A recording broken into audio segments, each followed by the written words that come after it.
Sir நான் லஞ்சம் வாங்குறேன் ஆமாம் அப்படின்னு சொல்லி துணிச்சலாக சொன்ன இதே அதிகாரிகள் ஏன் இப்போ வாங்க பயப்படுறாங்கன்னா மேலே கேட்கல. இந்த லஞ்ச லாவணியத்தை ஒழிப்பதற்கு விஜய் இன்னும் கடுமையாக பாடுபடணும், இன்னும் வெளிப்படைத்தன்மை இன்னும் அதிகரிக்கும். ஸோ அதிகாரிகள் பேச்சை ஒரு முறைக்கு இருமுறை கேட்டு யோசித்து செய்யுங்க. வெறும் அமைச்சர் மட்டும் தப்பு பண்ணுறதில்ல, அதிகாரிகள் இந்த வழக்கை எப்படி க்ளோஸ் பண்ணணும்னு நம்மளுக்கு தெரியும்.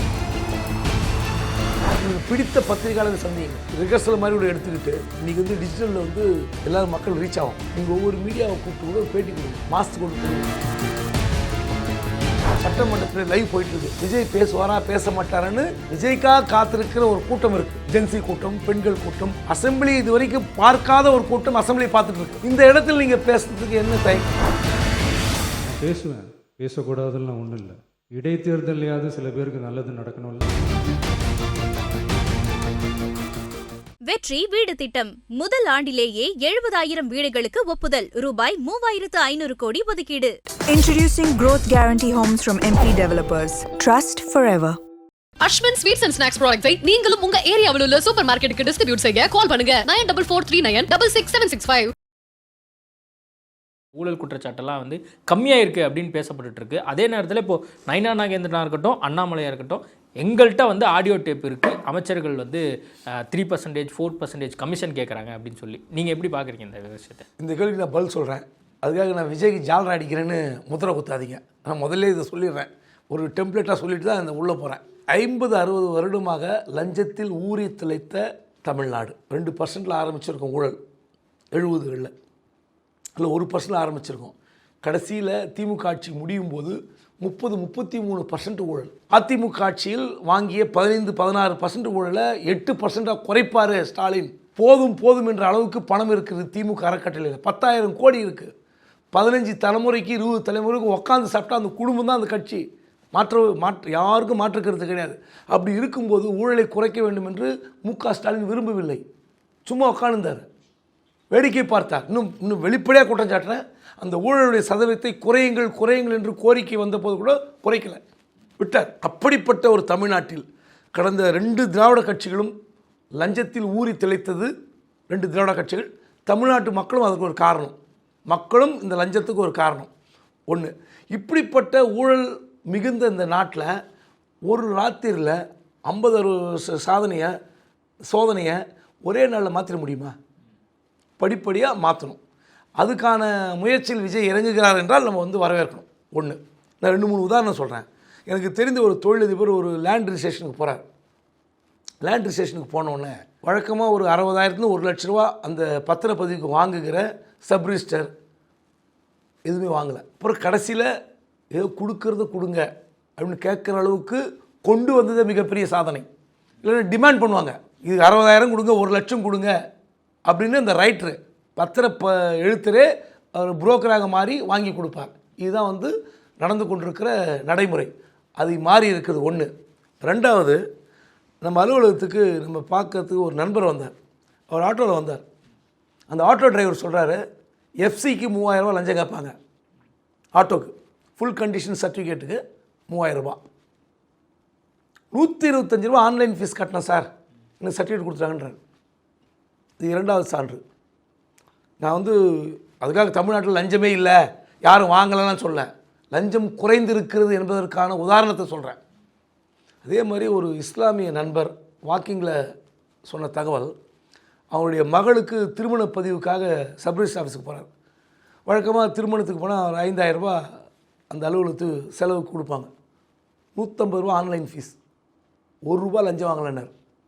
ஸோ பயம் இருக்கிறது. ஏன்னா சார் நான் லஞ்சம் வாங்குறேன் ஆமாம் அப்படின்னு சொல்லி துணிச்சலாக சொன்ன இதே அதிகாரிகள் ஏன் இப்போ வாங்க பயப்படுறாங்கன்னா மேலே கேட்கல. சார் நான் இது வாங்கி அமைச்சர் கொடுக்குறேன், செக்ரட்டரி கொடுக்குறேன், ஜாயின்ட் செக்ரட்டரி கொடுக்குறேன், என்னுடைய மாவட்ட பதிவாளர் கொடுக்குறேன் அப்படின்ற பேச்சு இப்போ இல்லை. மேலே வரைக்கும் போச்சு லஞ்சம், இப்போ இல்லை. ஸோ அதனால் கீழ்கிறவன் வாங்க பயப்படுறான். ஆர்டிஓவில் இல்லை, இபி லைனில் இல்லை, ஹவுசிங்கில் இல்லை, கார்பரேஷன் இல்லை. ஆனால் சென்னைக்கு வெளியே அங்கொன்றும் இங்கொன்றுமாக நடக்கிறது, மறுக்கலை. இப்போ கூட காலையில் கூட ஒரு நண்பர் பேசினார், லஞ்சம் இல்லைன்றது பெருமைப்பட்டுக்க முடியாதுங்க, ஆனால் இபி லைனுக்கு நாங்கள் அப்ளை பண்ணி இன்றைக்கோட 3 மாதம் ஆச்சு, டெம்பரரி கனெக்ஷன் இன்னும் கிடைக்கல. அப்போ என்ன பண்ணுறது இந்த ஆட்சியை? வேலை நடக்கணும்னா நாங்கள் பணம் கொடுத்து தான் வாங்கணுமா? அவங்க கொறி போட்டு வேணும்னே அதிகாரிகள் எங்களை திசை திருப்புகிறார்கள், இப்படி நடக்கிறது. ஸோ கண்டிப்பாக இந்த லஞ்ச லாவணியத்தை ஒழிப்பதற்கு விஜய் இன்னும் கடுமையாக பாடுபடணும், இன்னும் கடுமையாக உழைக்கணும், இன்னும் வெளிப்படைத்தன்மை இன்னும் அதிகரிக்கணும். நான் ஆரம்பத்தில் கேட்ட கேள்வி தான், இப்போது நைனா நாகேந்திரன்ட்டையும் அண்ணாமலைட்டையும் அந்த ஆடியோ டேப் இருக்குன்னு சொல்கிறாங்க. உண்மையுமே இருக்கா? இல்லை, அண்ணாமலை இதற்கு முன்பு இருந்த அண்ணாமலை வேறு, த வி லீடர்ஸ் இந்த அமைப்பு தொடங்கின அண்ணாமலை வேறு நான் நம்புகிறேன். என்னுடைய ஒரு சின்ன நம்பிக்கை, அண்ணாமலை பொய் சொல்ல மாட்டார் நம்புகிறேன். ஏன்னா முன்னாடி இருந்த audio tape, video tape, file, ஊழல் இதெல்லாம் வச்சுருக்காருன்னு சொல்லுவார். அதில் ஒரு 10 இருக்கும், 90 பொய்யா கூட இருக்குன்னு சொல்லுவார், ஏன்னா அடித்து விடுவார். ஆனால் இப்பொழுது ஒரு பண்பட்ட அரசியல்வாதியாக மாறியிருப்பார் என்று நம்புகிறேன். அப்படி ஆடியோ வைத்திருந்தால், லஞ்சம் கேட்குற ஆடியோ வைத்திருந்தால் அவர் தயவுசெய்து வெளியிடணும், மிரட்டக்கூடாது. எங்கிட்ட இருக்குது நான் வெளியிடுவேன் அப்படி சொல்லக்கூடாது. தயவுசெய்து வெளியிடணும். எந்த அமைச்சர் யாரிடம் பேசினார், அந்த ஆதாரம் என்னிடம் இருக்கிறதுனா வெளியிடணும். அதுதான் உண்மை. இப்போ இன்னி கூட நைனா நாகேந்திரன் சொல்லியிருக்கார், பேப்பரில் வந்திருக்கு, லஞ்சம் வாங்குகிறான்னு. அது வெளிப்படையாக சொல்லணும், எந்த துறையில் யார் லஞ்சம் வாங்கினார்கள். இப்போ கூட மைன்ஸ் டிபார்ட்மெண்ட்டில் லஞ்சம் வாங்கினான்னு ஒரு செய்தி வருகிறது, அது யாருன்னு சொல்லணும். நீங்கள் இந்த மாதிரி பொத்தாம் போதாக சொல்லக்கூடாது. அரசியல் தலைவருக்கு என்ன பயம்? நீங்கள் காமன் மேனாக கூட பயப்படலாம், ட்விட்டர் போட்டால் கேள்வி வரும், விசாரணை வரணும். நைனா நாகேந்திரன் போய் யார் கை வைக்க முடியும்? அண்ணாமலை போய் யார் கை வைக்க முடியும்? வெளிப்படையாக வாங்க, மேடைக்கு வாங்க, சொல்லுங்கள். இப்போ நீங்கள் உங்களுக்கும் லஞ்ச லாவணி இல்லைன்னு தானே ஆட்சி வேணும்னு நினைக்கிறீங்க, அது நீங்கள் சொல்லிட்டு போங்க. அது ஏன் மறைக்கிறீங்க? வெளிப்படையாக பேசினால்தான் நமக்கும் புரியும். பொத்தாம் பொதுவாக சொன்னால் யாருக்கும் புரியாது. திமுகவை தொடர்ந்து டார்கெட் பண்ணி இவங்க கைது பண்ணுறாங்க. அதுவும் எதிர் விமர்சனங்களை சொன்னாவே கைது பண்ணும் நடவடிக்கைகளை இந்த அரசாங்கம் ஈடுபட்டு இருக்கு அப்படின்னு திமுக ஐடிவிங் தொடர்ந்து அவங்க போட்டுக்கிட்டே இருக்காங்க. இதை எப்படி பார்க்குறீங்க? முதலமைச்சர் விஜய்க்கு ஒரு நல்ல ஆலோசகர்கள் இல்லை என்பது என்னுடைய அழுத்தம் திருத்தமான கருத்தாக நான் பதிவு பண்ணுறேன். காரணம், நீங்கள் இன்றைக்கி கூட மின்சார வாரியத்துறையில் ஊழல்னு சொல்லிட்டு 51 இடங்களில் சோதனை போயிட்டுருக்கு, டிவிஎஸ்சி. தப்பு இல்லை. நீங்கள் யாரை டார்கெட் பண்ணுறீங்க, எதுக்காக இந்த துறையில் ரைடு பண்ணுறீங்க, விஜிலன்ஸ் போகுது கேஸு, அதெல்லாம் விட்டுருங்க. ஆனால் கடந்த கால ஆட்சியை நீங்கள் ஒரு முறை அந்த நடவடிக்கையை 10 முறை யோசித்து பாருங்கள். திமுகவில் என்ன நடந்தது, இப்போ நம்ம என்ன செய்கிறோம்? நீங்கள் டார்கெட் பண்ணி ஒருத்தரை ஃபிக்ஸ் பண்ணி நீங்கள் தேடி பிடிச்சிங்கன்னா அது சிக்கலாக போகும். நீங்கள் டாஸ்மாகில் பிரச்சனைன்னு ஒரு கேஸ் போட்டிங்க, செந்தில் பாலாஜி அண்ட் கம்பெனியை ட்ராக் பண்ணிங்க. அடுத்து ஆட்சியை கவிழ்க்க போகிறார்கள் அப்படின்னு சொல்லிட்டு திரும்ப செந்தில் பாலாஜி கம்பெனியை குறிவைத்து எஃப்ஐஆர் போட்டிங்க. இப்போ அடுத்து இன்றைக்கி மின்வாரியத்துறையில் ஊழல் போயிருக்கீங்க. பரவாயில்ல, நல்லது, நாட்டு மக்களுக்கு இதெல்லாம் எக்ஸ்போஸ் பண்ணுங்கள். கடந்த கால திமுக ஆட்சியில் இதே போன்று ஆட்சிக்கு வந்தவுடன் முன்னாள் அமைச்சர்கள் மீது, அதிமுகவுடைய முன்னாள் அமைச்சர்கள் மீது வழக்கு போட்டார்கள், சோதனை நடத்தினார்கள்.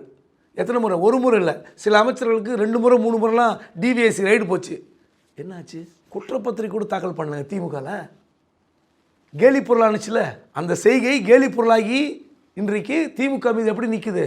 ஒரு அமைச்சர் கைது பண்ணாங்களா திமுகவில்? அதிமுகவுடைய முன்னாள் அமைச்சர்களை யாராவது ஒருவர் திமுக ஆட்சியில் கைது செய்யப்பட்டாரா? ஞாபகப்படுத்தி சொல்லுங்கள். இல்லைல்ல. அப்போது நீங்களும் ஒரு வருடம் கழித்து இப்படிப்பட்ட சோதனைகள் நடத்தி என்ன செய்ய போகிறீர்கள்? உண்மையிலே தவறு செய்திருந்தால் அந்த வழக்கு எடுத்து போய் கோர்ட்டில் போடுங்க, கேஸ் நடத்துங்க, தண்டனை வாங்கி கொடுங்க, தப்பு கிடையாது. ஆனால் நீங்கள் அரசு அதிகாரிகளையும் போலீஸ்காரையும் நம்பி உங்களுக்காக ஏதோ செயல்படுறாங்கன்னு நினச்சிக்கிட்டு போனீங்கன்னா கடந்த ஆட்சி காலத்தில் நடந்ததும் இந்த ஆட்சி காலம் நடந்ததும் ஒன்று தான். வெறும் அமைச்சர் மட்டும் தப்பு பண்ணுறதில்ல, அதிகாரிகள் இந்த வழக்கை எப்படி க்ளோஸ் பண்ணணும்னு அவங்களுக்கு தெரியும். நான் சொல்ல போய் உங்களுக்கு, கடந்த ஆட்சி காலத்தில் இப்போது அதிமுகவில் தப்பு செய்தவர்கள் அமைச்சர்கள் மட்டுமா? அதிகாரி லஞ்சம் வாங்கியிருப்பாங்களே, அந்த எஃப்ஐஆர் போட்டதுலேருந்து அந்த வழக்கு விசாரணையிலேருந்து அவங்களுக்கு எப்படி தெரியும் இந்த கேஸ் எப்படி க்ளோஸ் பண்ணலாம்? எல்லாம் பார்த்தவங்க தானே.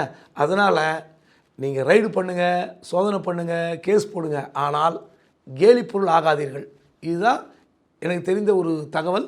ரெண்டாவது, நல்ல விஷயங்களை முன்னெடுங்கள். நீங்கள் பழி வாங்குகிற மாதிரி நீங்கள் போனீங்கன்னா அது சிக்கலாக போகும். பழி வாங்க வேண்டியதில்லை. இப்போ உதயநிதி அரெஸ்ட் பண்ணிங்களே, அதில் சாதிச்சிங்களா? ஃபெயிலியர் தானே. தஞ்சாவூரில் பேசுறதுக்கு ஒரு 41 நோட்டீஸு நீலாங்கரை போலீஸ் ஸ்டேஷனை கூப்பிட்டு விசாரிச்சுட்டு விட்டுருக்கலாமே. நீங்கள் கைது எஃப்ஐஆர் போட்ட ஸ்டேஷனுக்கே கூப்பிட்டு போக முடியல உதயநிதியை. எஃப்ஐஆர் போட்ட ஸ்டேஷன் வேறு ஏதோ செங்கிப்பட்டி ஸ்டேஷனுக்கு கொண்டு போய் அங்கே விசாரணை பண்ணி அனுப்பிச்சிட்டிங்க. ரோட் ஷோ தமிழ்நாடு ஃபுல்லாக மக்களுக்கு தொந்தரவு. ரெண்டு சாட்சிங்க. ஸோ அதிகாரிகள் பேச்சை ஒரு முறைக்கு 2 முறை கேட்டு யோசித்து செய்யுங்க. நீங்கள் உடனே இன்றைக்கி பண்ணாதீங்க. தப்பு பண்ணாங்களா? அந்த டாஸ்மாகில் தப்பு, மின்வாரி துறையில் தப்பு, பொதுப்பணித் துறையில் தப்பு, நெடுஞ்சாலையில் தப்பு, அழகாக டிராஃப்ட் பண்ணுங்கள், போய் கோர்ட்டில் போடுங்க. இந்த ஊழல் இப்படி நடந்திருக்கிறது, வழக்கு நடக்கட்டும், கடைசியில் கோர்ட்டு முடிவு பண்ணட்டுமே. எதுக்கு நீங்கள் கடந்த அதிமுக திமுக மாறி மாறி கேஸ் போட்ட கலாச்சாரத்தை நீங்களும் கொண்டு வரீங்க?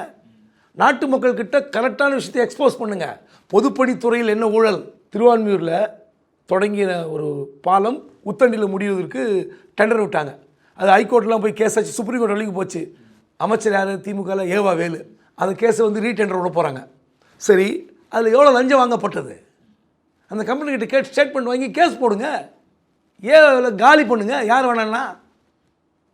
நீங்கள் வெள்ளை அறிக்கை விட போகிறோம், வெள்ளை அறிக்கை விட போகிறோம்னு சொல்லி ஏன் பீதி கிளப்புறீங்க? உண்மையிலே கடந்த கால ஆட்சியில் மாதிரி இந்த எங்கள் ஆட்சி இல்லை என்பதற்கு பல வழிமுறைகள் இருக்கின்றன. விஜய் அதிகமாக பேச மாட்டேங்கிறார் அப்படிங்கிற குற்றச்சாட்டு தொடர்ந்து இருந்துகிட்டே இருக்குது. அதை பற்றி நீங்கள் என்ன நினைக்கிறீங்க? தயவுசெய்து அவர் பேசணும். ஒரு லைன் இதுதான். ஏன்னா ஒரு முதலமைச்சர் என்பவர் பல்வேறு விஷயங்களுக்காக வாய் திறந்தால்தான் நாட்டு மக்களுக்கு இந்த ஆட்சி எந்த திசையில் பயணிக்கிறது என்பது தெரிய வரும். இப்போது கோயம்புத்தூரில் ஒரு மாணவர் படுகொலை செய்யப்பட்டார். அந்த விவகாரத்திற்கு உள்துறையை கையில் வைத்திருக்கிற முதலமைச்சர் பதில் சொல்ல வேண்டும். ஆனால் சொல்வது யார்? சட்டத்துறை அமைச்சர். அவருக்கு அந்த வாய்ப்பு கொடுக்கக்கூடாது, அவர் சொல்லக்கூடாதுன்னு நான் சொல்லலை.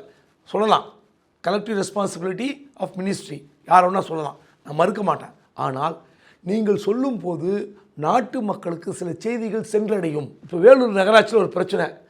அங்கே இருக்கிற வேலூர் நகராட்சி தலைவர் ஒருத்தர் திமுகவோ அதிமுகவோ அதை வெளியிட்டால் ஒரு சின்ன சிங்கிள் காலம் தான் வரும் பேப்பரில். அதையே வந்து திமுக தலைவரோ அதிமுக தலைவரோ வெளியிட்டால் எல்லா ஸ்டேட்டுக்கும் எல்லா டிஸ்ட்ரிக்ட்டுக்கும் போகும். இதுதான் வித்தியாசம். இப்போ நீங்கள் ஏன் பல விஷயங்கள் வந்து டாக்டர் ராமதாஸ் கிட்ட எடுத்துமே கொடுப்பாங்க, மீடியா செக்ரட்டரி ஸ்டாஃப்லாம் அவர் அறிக்கை விட்டால் ரீச் ஆகும். ஸோ அப்படி இருக்கும்போது முதலமைச்சர் என்ற அந்தஸ்தில் இருக்கிற விஜய் அவர்கள் கண்டிப்பாக பல விஷயங்களுக்கு வாய் திறக்க வேண்டும். பயப்படுற வேலையே இல்லை. உங்களுக்கு எல்லாம் குறிப்புகள் உங்கள் கையில் வரும். அந்த குறிப்புகளை வைத்து நீங்கள் பேசிக்கொள்ளலாம், வேறு ஒன்றுமே இல்லை. இன்னும் சொல்லப்போனால் மீடியாவை இன்னும் சந்திக்கலை அப்படின்றாங்க. மீடியாவை சந்திப்பதே வந்து ஒரு அவமானமான செயலா தெரியல எனக்கு. நீங்கள் ஒரு 10 பேரை கூட பாருங்கள், உங்களுக்கு நல்ல தகவல் உங்களுக்கு காதுக்கு வரும். உங்களுக்கு பிடித்த பத்திரிகையாளர் சந்தியுங்கள். நீங்கள் வந்து ரிகர்சல் மாதிரி கூட எடுத்துக்கிட்டு இன்றைக்கி வந்து டிஜிட்டலில் வந்து எல்லோரும் மக்கள் ரீச் ஆகும். அப்படி இருக்கும்போது நீங்கள் ஒவ்வொரு மீடியாவை கூப்பிட்டு கூட ஒரு பேட்டி கொடுங்க, மாதத்துக்கு ஒன்று கொடுங்க. உங்களுக்கு இருக்கிற அச்சத்தை அல்லது பயத்தை போய்க்க கொள்ள வேண்டும் என்றால் மீடியா தான் ஃபஸ்ட்டு ட்ரையல் பண்ணும். நீங்கள் எதிர்க்கட்சிகள் பேசுகிறாங்க, பதில் சொல்ல, அது வேறு, அசம்பிளி வேறு. ஆனால் நீங்கள் அசம்பிளியில் கூட பேசலைன்னா வேறு எங்கே பேச போகிறீங்க? இன்றைக்கி வந்து ஒட்டு மொத்தமாக டைரக்ட் லைவ் பார்த்துட்ருக்காங்க அசம்பிளியை. முன்னெல்லாம் வந்து அசம்பிளி பேசினாங்கன்னா அந்த கட்டு மட்டும் எடுத்து போடுவாங்க. இப்போது காலைல 9லேருந்து 3:30 மணி வரைக்கும் சட்டமன்றத்துடைய லைவ் போயிட்டுருக்கு. விஜய் பேசுவாரா பேச மாட்டாரான்னு விஜய்க்காக காத்திருக்கிற ஒரு கூட்டம் இருக்குது. ஜென்சி கூட்டம், பெண்கள் கூட்டம். ஐயோ, அசம்பிளி இது வரைக்கும் பார்க்காத ஒரு கூட்டம் அசம்பிளி பார்த்துட்ருக்கு. இந்த இடத்துல நீங்கள் பேசுகிறதுக்கு என்ன தயக்கம்? தாராளமாக பேசலாம். அதான் உதயநிதி கேள்வி கேட்டார். எதிர்கட்சியில் கேட்டது என்னென்னா, சம்பந்தப்பட்ட அமைச்சர்கள் பதில் சொல்வதில்லை. அது முதலமைச்சர் வச்சு தான் அவர் சொல்கிறார். இந்த இடத்திலாவது விஜய் ஒரு 3 மாத காலம் எனக்கு தேவைப்பட்டது, பரவாயில்ல, நான் சில விஷயங்களை கற்றுக்கொண்டேன், சில விஷயங்களை அறிந்து கொண்டேன்னு அடுத்த கட்டத்துக்கு வந்தால் மிக சிறப்பாக இருக்கும். ஓகே சார், நிறைய விஷயங்கள் குறித்து பேசியிருக்கோம். நேர்காணல் கொடுத்ததுக்கு மிக்க நன்றி. நன்றி. வெற்றி வீடு திட்டம் முதல் ஆண்டிலேயே 70,000 வீடுகளுக்கு ஒப்புதல். ரூபாய் 3,500 கோடி ஒதுக்கீடு. Introducing Growth Guarantee Homes from MP Developers. Trust forever. Ashwin sweets and snacks ப்ராடக்ட்ஸை நீங்களும் உங்க ஏரியாவில் உள்ள சூப்பர் மார்க்கெட்டுக்கு டிஸ்ட்ரிபியூட் செய்ய கால் பண்ணுங்க 9443966765.